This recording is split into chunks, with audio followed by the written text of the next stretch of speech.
Hello there everyone, my name is Vince. Welcome to the channel, and in this video we have a special guest. We're working with Matt today. Thank you for having me. Can you tell us a little bit about your day-to-day, what exactly working with Matt does? You're a general contractor here, I know that much, and I also know that he's one of the most coveted and highly revered deck builders in the area, as well as home remodelers. We do a little bit of everything. Our main business is landscaping and general contracting, so we specialize in outdoor living. So anything, whether it's roofs, decks, pergolas, patios, landscape, whatever the case may be, anything for the most part outside. But then during 2020, we have a lot of customers, they started asking us to move inside. So we started doing basements, baths, kitchens, a little bit of everything. But we mainly focus outside through March through November, and then we move inside during the cold months because obviously who wants to work out in snow, rain? Where can the viewers and the Very Cool Gang find you at here on YouTube? Working with Matt on all platforms. So here on YouTube, it's working with Matt. And any of the other inferior social medias, it's working with Matt as well. Working with Matt across the board. He's gonna help us out today with his top 5 Milwaukee tools that he'd be super excited about getting in his Christmas stocking. We're going to share all of that with you right after this message from our sponsor, VCG Construction. Want to help out with the channel? Head on over to the merch store. You get hats, hoodies, t-shirts. Link will be in the description below. Welcome back, everybody. Let's get right into it, Matt. Like, we got the holidays coming up. You're a tradesperson. What would be your top 5 tools that you'd like to be gifted this holiday season?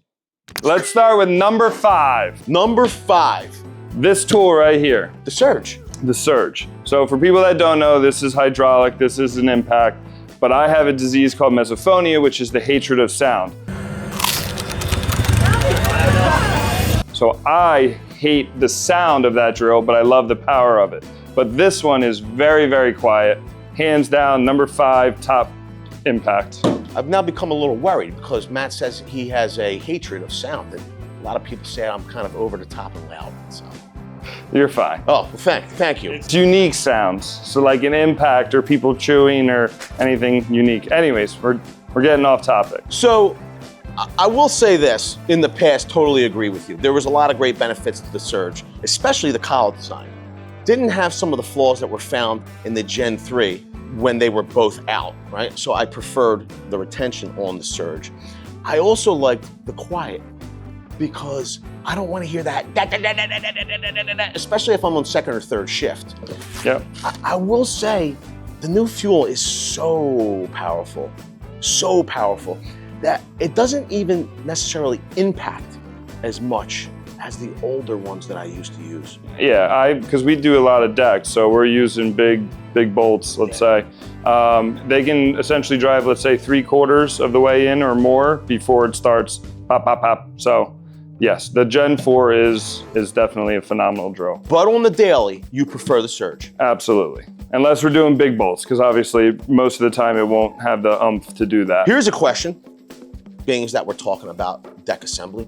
If you move into those larger bolts, are you grabbing something like the fuel impact driver with an adapter, or are you going straight for impact wrench? 90% of the time, we're going with this. Wow. And especially nowadays that it has the protection on it, you don't have to worry about your shoulders or your elbows or your hands getting ripped off. Gotcha. But it's just a lot smoother, and again, for being quiet. So like when we're doing a ledger, we're putting in 20, 30, 40 bolts. This does get hot. It can do the job, no problem, but this is just a lot smoother and a lot quieter. Now I have a question, now that you bring it up. When you say bolts, are we talking like a carriage bolt?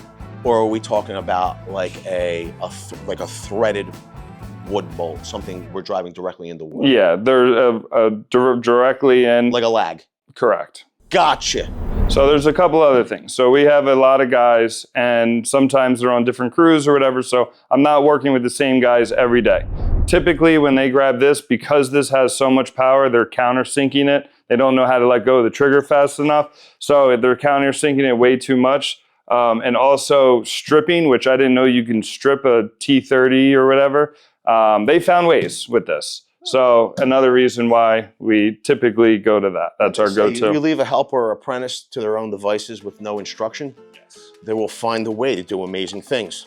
let's move into number 4 on Matt's list. Number 4, the brand new 6.5 M12 circular saw. The new motor in it is very, very smooth. Actually, I posted some videos that basically it's ripping through 2x material, 2x10, 2x12 pressure treated, which typically bogs down saws. For an M12 platform, it blows right through it, no problem. And it's super light. The ergonomics on it are great. I'm a big fan. So as soon as you said M12 and the 6.5, the first question I was going to have is what's it applicable to, you know, cutting wise? But you're saying no problem cutting through 2x lumber, even pressure treated lumber. Correct, yeah. Milwaukee has, you know, what they designed it for, and then there's the real world case scenario like Matt's talking about where people what they will use it for. Do you know what Milwaukee intended that 6.5 for? I would assume like smaller things, like 1x material. Okay. The thing I like about it is it's extremely lightweight. So for example, we're standing on top of a deck, we're cutting blocking, rather than having a big rear handle saw, like, and you're trying to cut on top and lose your balance. It's super lightweight. You can literally just hook it right to your bags, and it definitely does the job. It's pretty funny, you know, at 6.5, you have the ability to cut 2x. You would almost think that it would be great for ripping sheet product. The problem is that ripping those sheet products takes a lot of power. Like, those batteries do go up to 6 amp hours, but it's still on a 12 volt platform. So I think that it's more applicable to that 2x material as opposed to ripping duties. Yeah. Is that what you found, or what do you think? Do you rip anything with it? No, I have not tried ripping anything with it yet. Strictly just cutting 2x material because we mostly build decks, but cutting deck boards and 2x material, it's just a beast. What would be Matt's number 3? I think regardless of what trade you're in, an oscillating multi-tool is definitely got to be on that list. Between sanding, cutting, all the different things it can do. I'm a big fan of the M18 FUEL. I know that there's some discrepancies on the auto feature. I would agree with that as well, that if you're cutting something delicate, you do not want it to all of a sudden ramp up and just blow through. With the M12, I believe there is no. There is no. You can always turn auto off of the M18, right? So you don't have to use it. I have found in the past though, you're working, rushing around, and then all of a sudden you hit it by accident.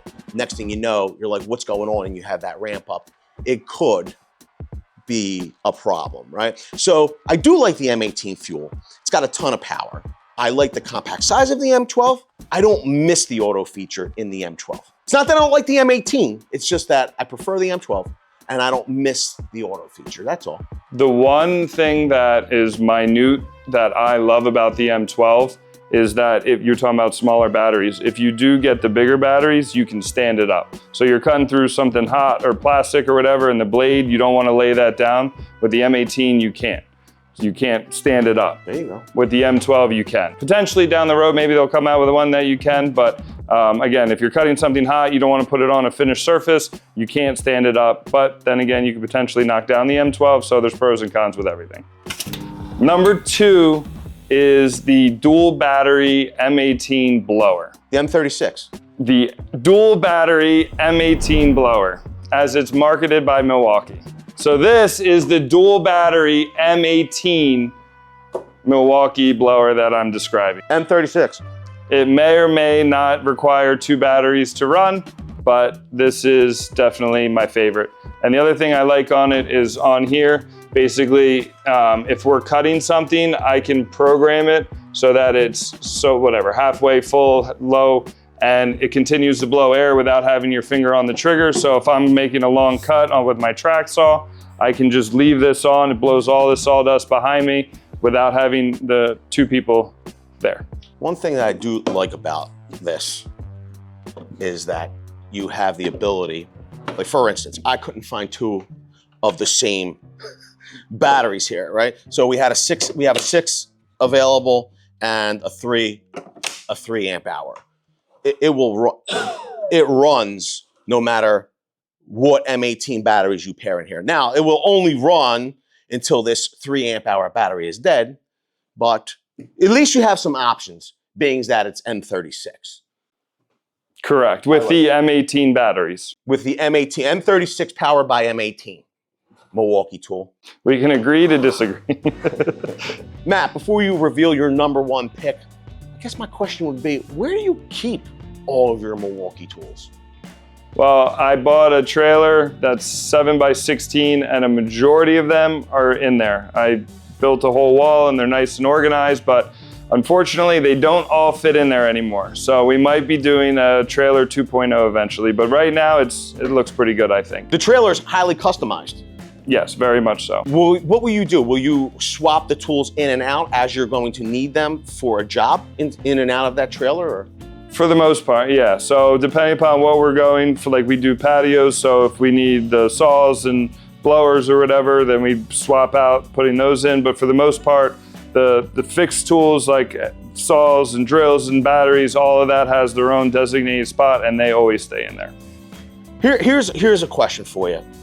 For people that are interested in building a trailer like yours, would you suggest them looking at your trailer as a reference point? It depends on what they are. For the most part, I'd say yes. So we typically do a little bit of everything. So we have plumbing stuff in there, we have painting stuff in there, electric stuff, carpentry, finished carpentry, hardscaping. We carry it, almost all of it, every day in that trailer. So it's specifically designed for us.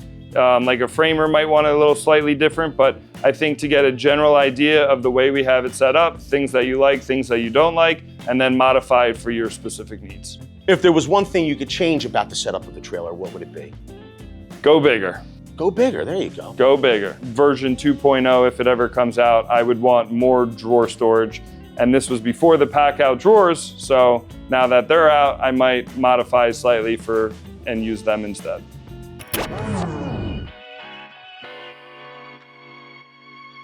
This is a single tool battery platform from Milwaukee. It's their M4. As far as I know, it's the only battery or only tool on the M4 platform.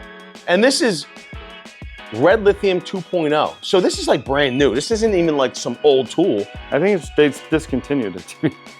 No! I don't think they make it anymore. But anyways, if you want a little stocking stuffer for little household projects, and you don't want to go Surge or any of the other fancy stuff, I think this is great. It has a 1/4 inch, so you can put whatever size bit you want inside, and then forward, reverse, and then it also folds, and everything is controlled here on the side. That's pretty cool. Are we at #1 already? We are at #1 in my line of work doing decks.